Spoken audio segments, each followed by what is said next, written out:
Ministra, rectores, directora general, president i director de l'ACU, vicerrectores, vicerrectors, professores, professors, bon dia, benvingudes i benvinguts a Barcelona, a aquest campus de la UOC. Buenos días y bienvenidas y bienvenidos a Barcelona y a este campus de la UOC. El pasado fin de semana, en una entrevista en el País Semanal, Theodor Kallifatides afirmaba en esta entrevista que nuestro principal reto vital es construirnos. Para el escritor griego instalado en Suecia, de poco nos sirven las lecciones de ayer, pues cada generación debe hallar su propio camino, debe aprender a construirse y, a ser posible, hacerlo a través de la cultura y del conocimiento. Desde hace muchos años, la universidad ha jugado un papel principal en la construcción de sucesivas generaciones de ciudadanos, pero sin embargo, y como se indica en las cláusulas de advertencia de las inversiones, rendimientos pasados no garantizan resultados futuros. Así, nuestro entorno ha vivido y está viviendo profundas transformaciones. Al ecosistema formativo se han sumado nuevas variables tecnológicas, nuevas demandas productivas, nuevas necesidades ciudadanas, nuevas articulaciones del conocimiento y nuevos actores institucionales. Estos cambios obligan a nuevas alianzas que deben permitirnos renovar nuestro papel, no por un protagonismo egocéntrico e interesado, sino por lo característicamente propio del mundo universitario, su compromiso con el conocimiento, su voluntad de impacto social y su mandato hacia la sociedad que la acoge. En este sentido, las microcredenciales se nos aparecen como una de las respuestas posibles para hacer realidad continuidad y actualización. Continuidad respecto a nuestro encargo fundacional y actualización en relación con los cambios del ecosistema y de las alianzas. Como ya se ha hecho evidente en los trabajos previos y se podrá constatar en la jornada de hoy, las microcredenciales nos permiten sincronizar con un mundo en evolución y con una sociedad del conocimiento en re-evolución. Además, y en el caso concreto de la UOC, su pionera apuesta por el e-learning y su experiencia acumulada en una formación flexible y personalizada, centrada en el estudiante, la convierten en referencia. No entiendan los presentes esta declaración como un brindis de autocomplacencia, sino como una invitación a compartir ensayos y errores, avances e inquietudes. Esta voluntad de participar y de conectar, de construir juntos, debe en buena medida personalizarse en la figura de la doctora Àngels Fitó. Suyo ha sido el liderazgo interno en este proyecto y ya como rectora, suya será la responsabilidad de dotar programas como el de microcredenciales de la fuerza estratégica, política e institucional necesarias. Pues tanto las experiencias piloto como las políticas europeas han hecho evidente su potencial.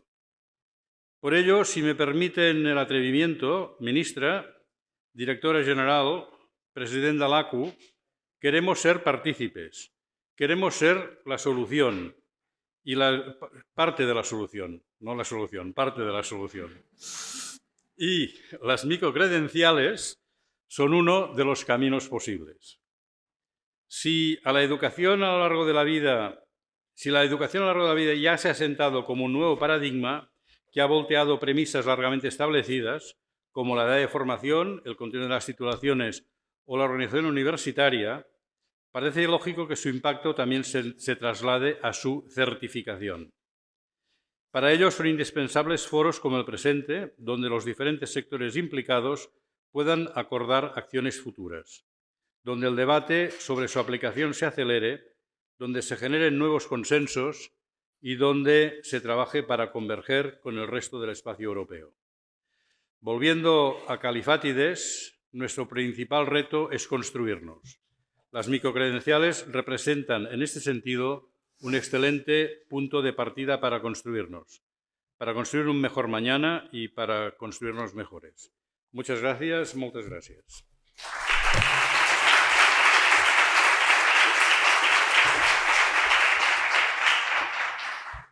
Bueno, ministre, rectors i rectores, directora general, president y director de l'ACU, colegas. Tomo buena nota, rector, de esto que los esfuerzos pasados, y más cuando han sido tantos y tan buenos, no son garantía de rendimientos futuros, sobre todo las espaldas así un poco llenas de presión, pero bueno. A mí me gustaría, en primer lugar, darles las gracias a todos los que estáis aquí compartiendo este espacio con nosotros, también a los coorganizadores de este acto. Llevamos toda la semana hablando de microcredenciales, hemos compartido muchas experiencias y por lo tanto esperamos que hoy sea el colofón pues, de un espacio de debate que ha sido tan intenso como fructífero. Yo lo que voy a hacer a continuación es dar un viaje muy rápido sobre cuáles han sido los esfuerzos que hemos realizado hasta ahora, cómo hemos diseñado nuestra estrategia alrededor de las microcredenciales, que en definitiva no es más que incorporar este concepto dentro de una estrategia más amplia, que es la de formación, la de aprendizaje a lo largo de la vida.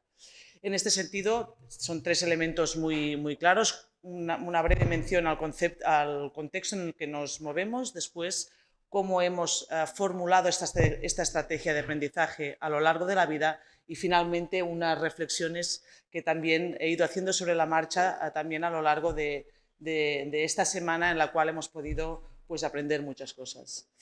En primer lugar, elementos de contexto, no voy a descubrir nada nuevo, sabemos por una parte que tenemos este contexto social, económico y complejo. Yo creo que la complejidad es lo que determina la manera en que debemos afrontar los retos actualmente y que en definitiva viene marcado pues, por un conjunto de situaciones, de fuerzas, le llamamos, que están alterando nuestra realidad, nuestras dinámicas sociales y económicas, ¿no? Y en este sentido es importante destacar que todos estos elementos, la transformación digital, también los vaivenes de la globalización, todo lo que tiene que ver con la emergencia climática y si no, pues el último informe del IPCC es muy relevante en este sentido sobre las consecuencias que tiene una mala gestión y una mala generación de conocimiento alrededor de la emergencia climática, pero también cuestiones como el desequilibrio territorial. Ayer estábamos con el secretario general de Reto Demográfico y compartíamos un poco las inquietudes que hay alrededor de este fenómeno y también, evidentemente, una variable que nos marca profundamente y sobre todo a las instituciones de educación superior,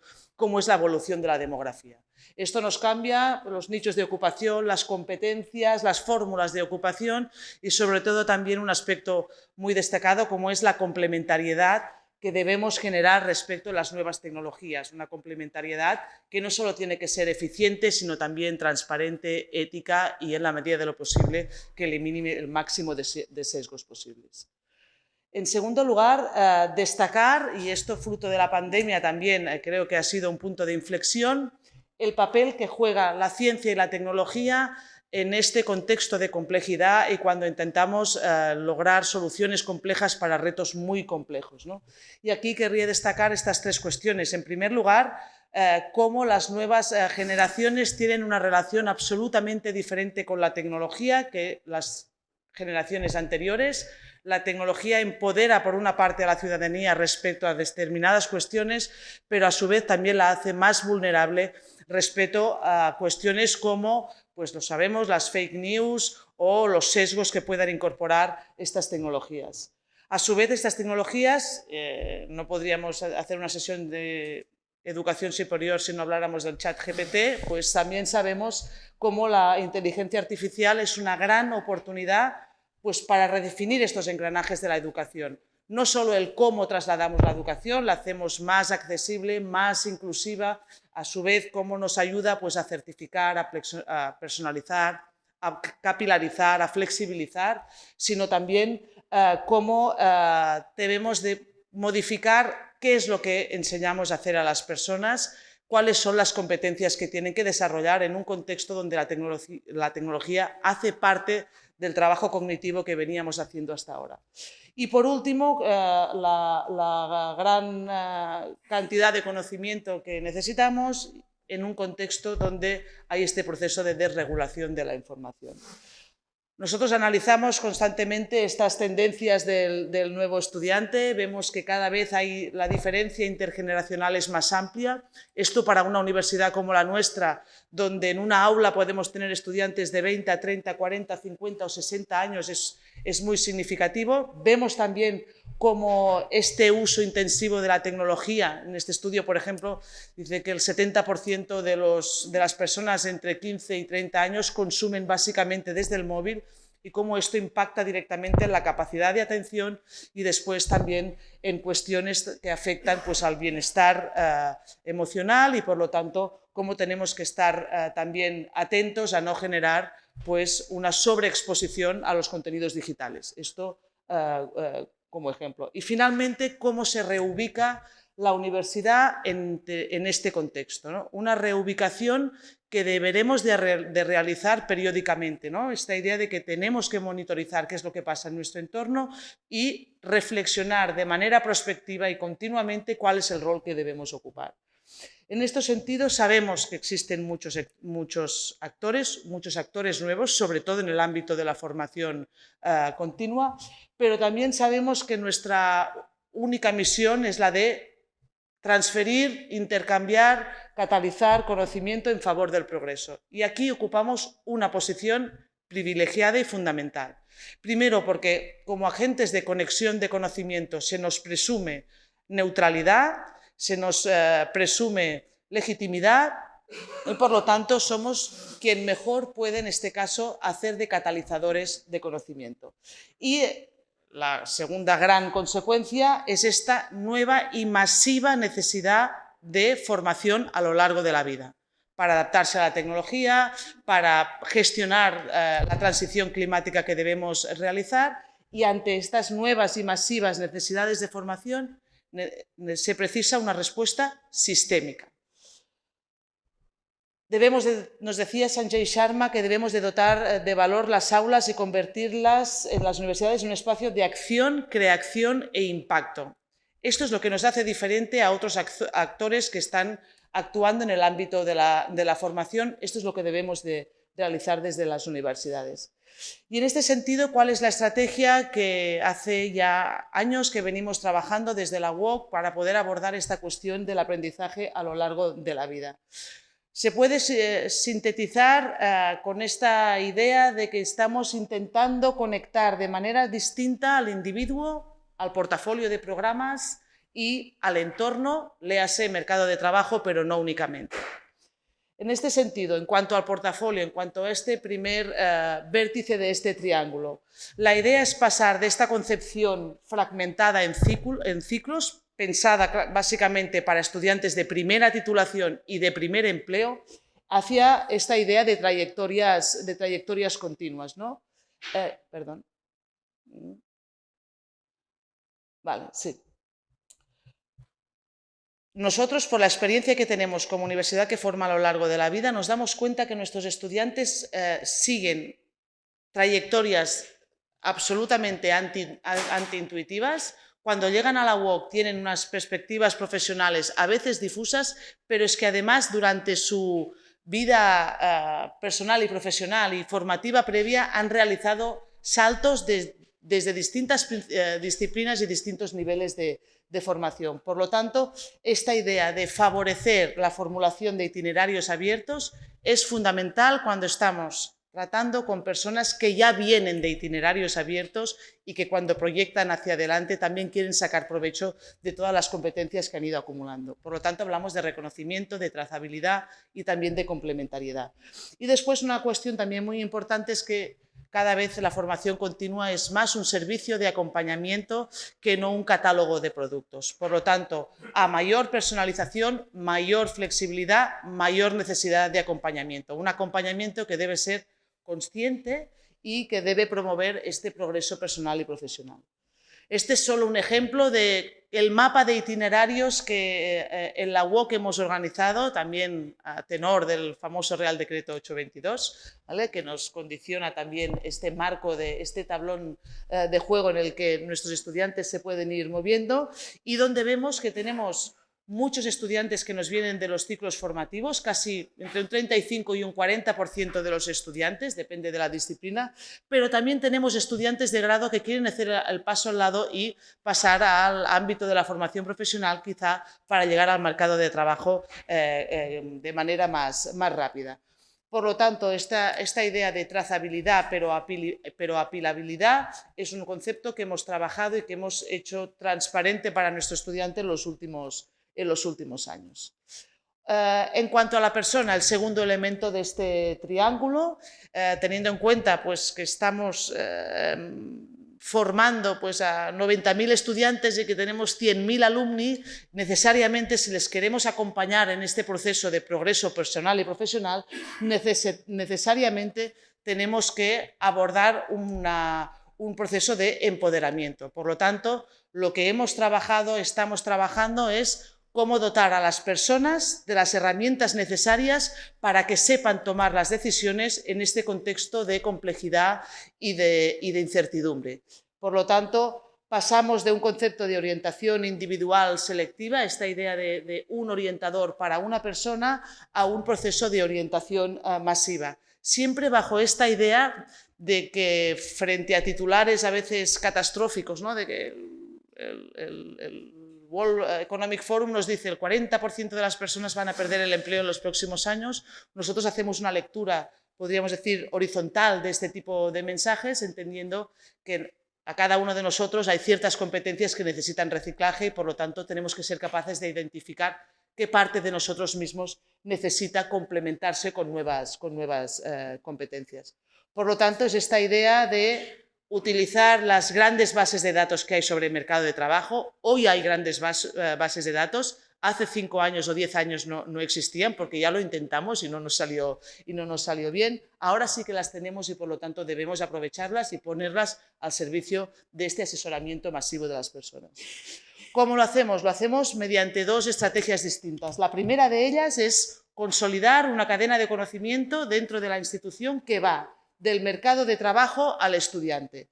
Y esto lo hemos realizado en primer lugar creando una unidad de análisis y prospección de mercado de trabajo que la lidera Carme Pagès, que está aquí en medio de la sala y cuya principal misión es proveer a la organización de información actualizada y granularizada sobre qué está pasando en el mercado de trabajo en relación a las competencias transversales, las específicas, etc. Después tenemos un equipo reducido de orientadores profesionales que transforman toda esta información en elementos de prescripción para nuestro estudiantado. Sesiones, materiales, infografías, talleres, webinars, etc. Y esto a través de nuestros tutores, que son los que tienen asignados una cohorte de estudiantes, pues dinamizamos todo este contenido, ¿no? Y a su vez esta información, como veremos a continuación, pues también las direcciones académicas, el equipo de dirección académica lo utiliza para intentar renovar nuestras titulaciones en la medida de lo posible, intentando que cuando hacemos los informes de seguimiento de las titulaciones que nos pide la agencia de calidad, se incorpore esta visión actualizada de qué es lo que está pasando en el mercado de trabajo. Este es un ejemplo por ejemplo, el dashboard que tiene en este caso la Facultad de Artes y Humanidades. Este es un caso concreto, como es el grado de Artes, donde periódicamente, a través de una herramienta, en este caso es el Power BI, las direcciones académicas tienen este código de competencias que pide el mercado de trabajo y donde les informamos hasta qué punto las tienen bien integradas en su portafolio. Por lo tanto, este es un mecanismo que hemos puesto a disposición de las direcciones académicas para que revisen constantemente sus programas en términos de empleabilidad. La segunda gran estrategia que estamos llevando a cabo es precisamente es la que va de abajo arriba, es crear una herramienta, una interfaz de inteligencia artificial que permita al estudiante orientarse en relación al mercado de trabajo. Y por lo tanto, lo que estamos realizando, siempre con investigación detrás, es determinar el camino crítico de reflexión que una persona tiene que realizar para tomar una decisión correcta en cuanto a su futuro profesional, ¿vale? Por lo tanto, esta es una parte que aún estamos desarrollando y, por lo tanto, de momento no os la vamos a enseñar. he hecho un spoiler de lo que Karma os explicará durante la sesión a media mañana. Y en cuanto al entorno, finalmente es esta idea de, en lugar de hacer una aproximación histórica al mercado de trabajo en base a informes que normalmente tienen baja granularidad y baja actualización, utilizar métricas y también diálogo constante con el resto de actores del ecosistema de conocimiento en el cual nos queremos relacionar. Y toda esta idea pues, de pasar de una acreditación exclusivamente académica a lo que sería el reconocimiento compartido, como es el caso de la formación dual, y aquí tenemos Mondragón, que son los reyes de la formación dual, y después esta idea finalmente de pasar de una visión proveedora a una visión transformadora, ¿no? Creo que no debemos perder de vista, no debemos perder nunca la ambición de querer transformar a través de nuestra actuación. Por lo tanto, en nuestro caso, nosotros tenemos al estudiante en este momento presente, en este punto rojo donde acumula pues un pasado personal y profesional que lo ha ido modelando en cuanto a competencias y donde le tenemos que ayudar a tomar la decisión que sea oportuna respecto a estos futuros que tiene enfrente.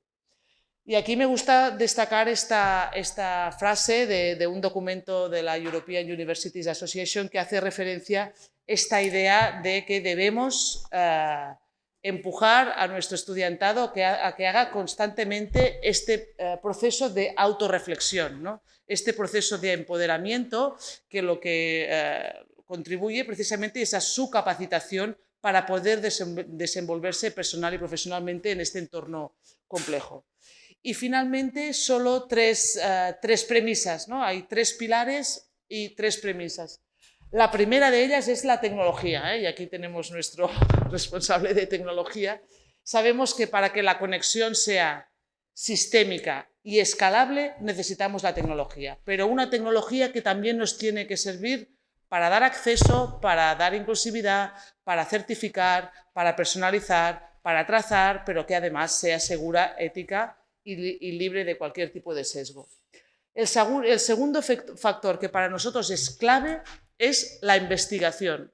Cualquier decisión que tomamos en base a nuestro conocimiento pasado, lo que debemos hacer es generar evidencias. Esto ha salido estos días durante la semana de microcredenciales. También sale en el informe de la OCDE que hace poco se ha publicado en el ámbito también de las microcredenciales, la necesidad de generar evidencia científica alrededor de todos estos procesos de formación, de cómo aprende el estudiante, de qué necesita el estudiante, de qué aprecia el mercado de trabajo, ¿no? Y esta credibilidad, esta legitimidad, yo creo que es lo que nos posiciona a las universidades, lo que decíamos, en este lugar privilegiado.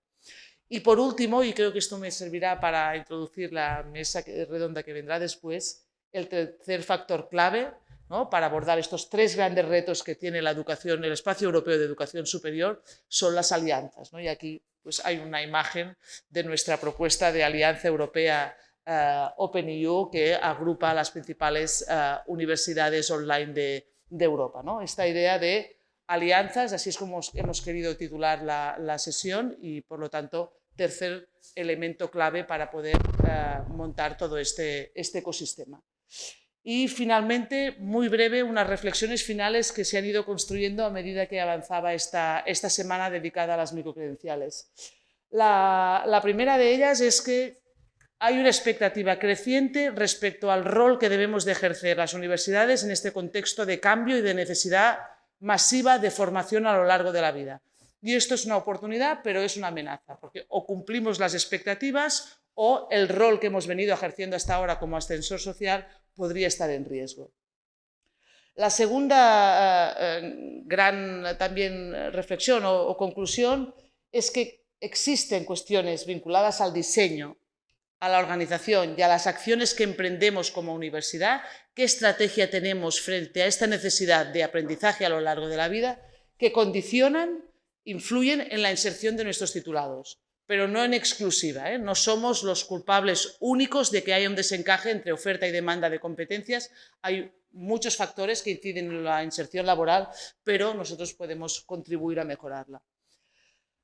La tercera gran reflexión es que las microcredenciales, que ahora es un hashtag que podríamos decir ocupa todo el espacio de debate alrededor de la formación a lo largo de la vida, pues es un elemento más dentro de este contexto de aprendizaje a lo largo de la vida, donde hay titulaciones más largas, titulaciones más cortas, donde las microcredenciales juegan un rol, pero que no se puede considerar de manera aislada al resto de estrategia educativa que tenemos como universidad, ¿no? A su vez, las microcredenciales nos dan esta oportunidad de reformular, de romper barrera, porque podemos equivocarnos rápido y barato, ¿no? Podríamos decir, y por lo tanto nos permite innovar y buscar nuevos mecanismos de colaboración, y también las evidencias de su impacto. Es una oportunidad en este sentido y por lo tanto también debemos de aprovecharlas. No debemos perder de vista, y esto los distintos informes, podríamos decir, supranacionales lo destacan, que las microcredenciales debe promover la inclusión social, Es decir, a veces la educación es elemento de cohesión, pero a veces, si no la estructuramos como Dios manda, puede ser también elemento de barrera o de discriminación. Por lo tanto, lo importante es facilitar el acceso a la educación superior a una amplia diversidad de estudiantes. Va por ti, pastora. Y después, esta idea de que el análisis no sea parálisis. Está muy bien todos los esfuerzos de conceptualización que estamos haciendo, está muy bien que revisemos una y otra vez el concepto de microcredencial, que aislemos los atributos que son importantes, pero debemos empezar a andar, a acumular evidencias, equivocarnos y rectificar. Y por último, es esta idea de que ante retos sistémicos, actuaciones sistémicas, ¿no? Necesitamos esta propuesta estatal y ecosistémica que facilite los recursos, léase recursos, los mecanismos de colaboración y los reconocimientos necesarios para hacer de estas microcredenciales, de esta oportunidad de innovar, una estrategia clara de empleo y de competitividad.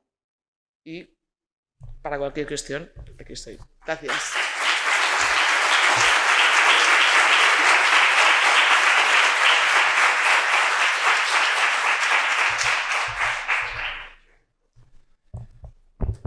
Hola, bon dia a tots i totes, buenos días. Como la vicerrectora / rectora de la UOC ha acabado diciendo que hace falta una propuesta estatal, aquí está el Estado, digamos, viniendo a responder a la propuesta estatal. Bueno, saludos al rector, a la vicerrectora, rectora, a la directora general, al presidente de la ACU y a todos los miembros de la comunidad universitaria que aquí están con nosotros.